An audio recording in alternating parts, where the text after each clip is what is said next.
There is a land that anchors two continents. A vast, sun-drenched plateau where the dust of forgotten kingdoms rises to meet the blue waters of the Mediterranean and the Black Sea. It is a place where the sun sets over the ruins of Rome and rises over the domes of the East. A land that has witnessed the birth of faith, the clash of titans, and the persistent pulse of a people who have mastered the art of being the center of the world. This is Turkey, the eternal bridge, the palimpsest of empires, and the cradle of our shared human memory.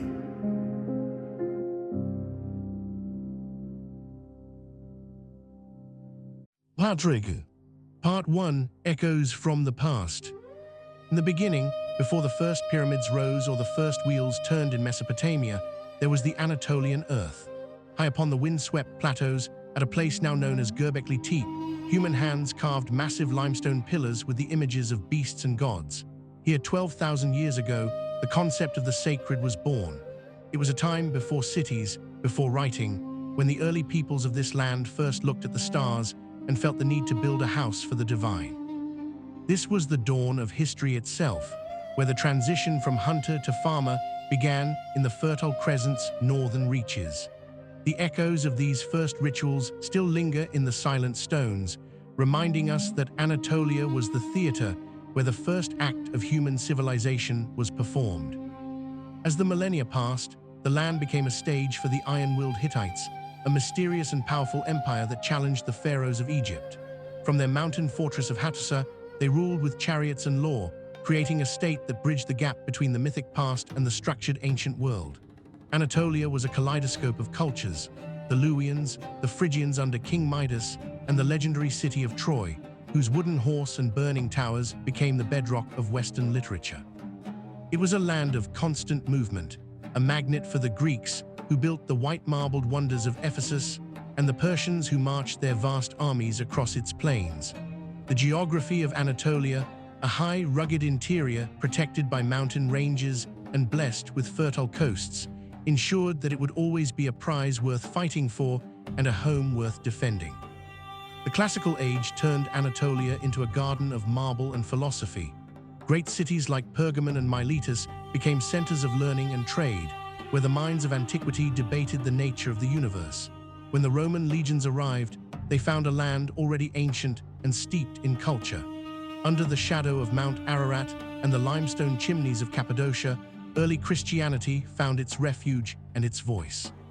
In the hidden caves and underground cities of the interior, a new faith took root, protected by the very earth that had seen the rise and fall of a dozen previous gods. Anatolia was the heart of the Byzantine Empire for 1,000 years, with Constantinople standing as the queen of cities, a beacon of gold and stone that preserved the light of the ancient world while the rest of Europe descended into darkness. It was a land of deep, layered memories, a place where every step on the soil was a step on the ruins of 1,000 years. Part 2, Dawn and the Rise of the City-States. The transition from the old world to the new began with a thunderclap on the plains of Manzikert in 1071. The Seljuk Turks, arriving from the steppes of Central Asia with the speed of the wind and the precision of the bow, shattered the Byzantine line and claimed the Anatolian interior as their own. This was not just a conquest, it was a homecoming. The Seljuks brought with them the turquoise tiles of Persia, the geometry of the East, and a profound spiritual depth. They built great caravanserais along the Silk Road, ensuring that Anatolia remained the vital artery of global trade. In the city of Konya, the poet Rumi whispered verses of divine love that would transcend time and language, weaving a new spiritual fabric for the land, one that emphasized the unity of humanity and the search for the soul. From the fragments of the Seljuk Sultanate, a small and ambitious seed began to grow in the northwestern marches of Surgut. Under the leadership of Osman, a new dynasty was born, the Ottomans. They were a people of the frontier, a dynamic synthesis of nomadic vigor and settled administrative genius. One by one, the old city-states and Byzantine outposts fell before their advance. In 1453, the young Sultan Mehmed II achieved the impossible, breaching the triple walls of Constantinople and claiming the legacy of the Roman Caesars for Islam. The city became Istanbul, the heart of a sprawling empire that would eventually stretch from the gates of Vienna to the sands of Arabia and the shores of North Africa. The rise of the Ottomans was the rise of a world power that understood the importance of the bridge, a state that governed with a sophisticated mix of military might and cultural tolerance. The Ottoman Golden Age, under figures like Suleiman the Magnificent, saw Turkey become the center of the intellectual and artistic world. This was an era of architectural splendor, where the genius of Mimar Sinan raised domes that seemed to defy gravity, mimicking the vault of heaven itself. Istanbul was a cosmopolitan hive of activity, where Sephardic Jews fleeing Spain, merchants from Venice, and scholars from the East lived side by side under the shadow of the Topkapi Palace. The empire was a complex mechanism of law and order, a pax ottomana that allowed science, medicine, and the arts to flourish. It was a time when the Turkish identity was synonymous with imperial grandeur, a period of stability that defined the landscape of the Middle East and Southeast Europe for centuries. The rise of the Ottomans was the fulfillment of Anatolia's destiny, to be the singular point where the worlds of the East and West were bound into one. Part 3. The Wars of Survival. The long, slow twilight of the Ottoman Empire began as the modern world accelerated beyond its traditional borders. By the 19th century, the sublime state was besieged from within and without, labeled by its rivals as the sick man of Europe. It was an era of painful reforms and territorial loss, a desperate struggle to modernize the ancient machinery of state while facing the rising tide of nationalism. The true test of survival arrived with the cataclysm of the First World War. From the trenches of Gallipoli, where a young commander named Mustafa Kemal led a heroic defense of the Dardanelles, to the freezing mountains of the east, the Turkish people paid a staggering price in blood. The war was the end of the imperial dream, leaving a shattered nation occupied by foreign powers and facing the very real possibility of being wiped from the map. In the ashes of defeat, a fire of resistance was ignited. Led by Mustafa Kemal, later known as Ataturk, the War of Independence was an act of national defiance that stunned the world.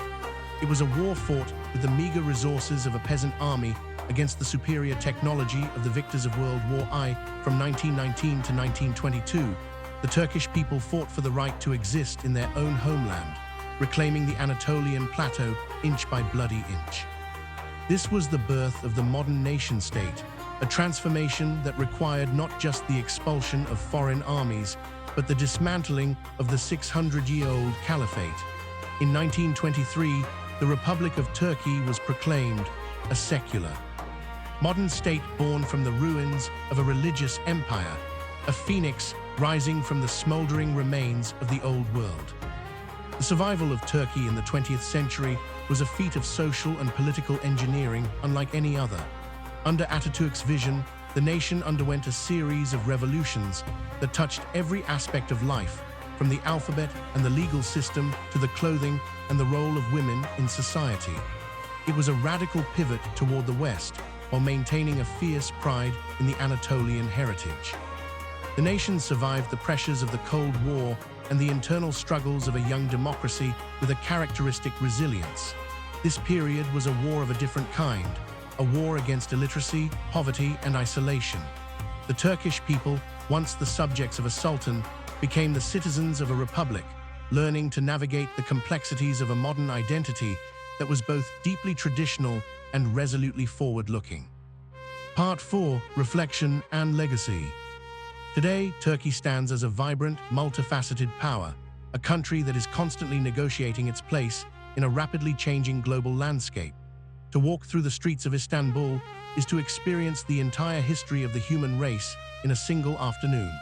It is a city where the call to prayer from a 16th-century mosque mingles with the pulse of a high-tech financial district, and where the ferry crossing the Bosphorus moves between two continents in minutes. The legacy of Turkey is its capacity for synthesis, the ability to hold the contradictions of the human experience in a delicate, powerful balance. It is a nation of intense hospitality, deep familial bonds, and an unshakable pride in its heritage.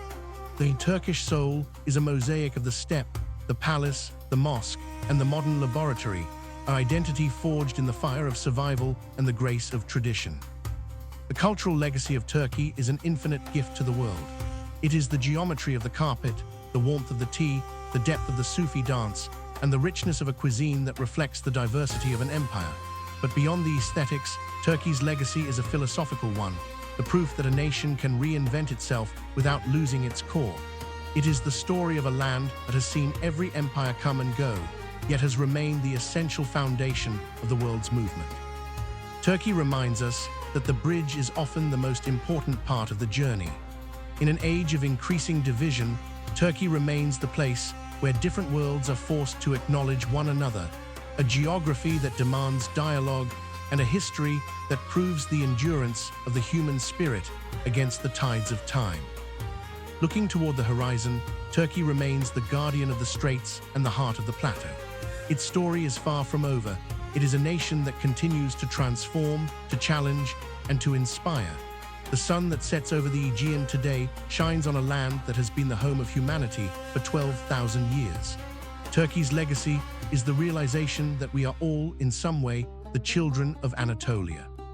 It is a land that has given us the first gods, the first laws, the greatest empires, and the most modern of republics.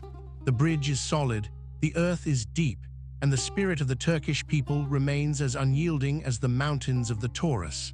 As the world moves forward, Turkey stays at the center, a living bridge between what we were and what we have the potential to become. History is a river that flows through the heart of Anatolia, carrying the debris of fallen kings and the dreams of new republics. Turkey is the shore upon which those waters break, a land that has learned to survive every flood and every drought. It stands today as a monument to the resilience of the human soul, a place where the ancient and the modern do not just collide, but coexist in a beautiful, restless harmony from the silent pillars of Göbekli Tepe to the vibrant energy of a modern metropolis. The story is the same. A relentless pursuit of dignity, a sacred respect for the past, and an unwavering gaze toward the future. The horizon is wide, the bridge is open, and the heart of Turkey beats on, eternal and unbroken.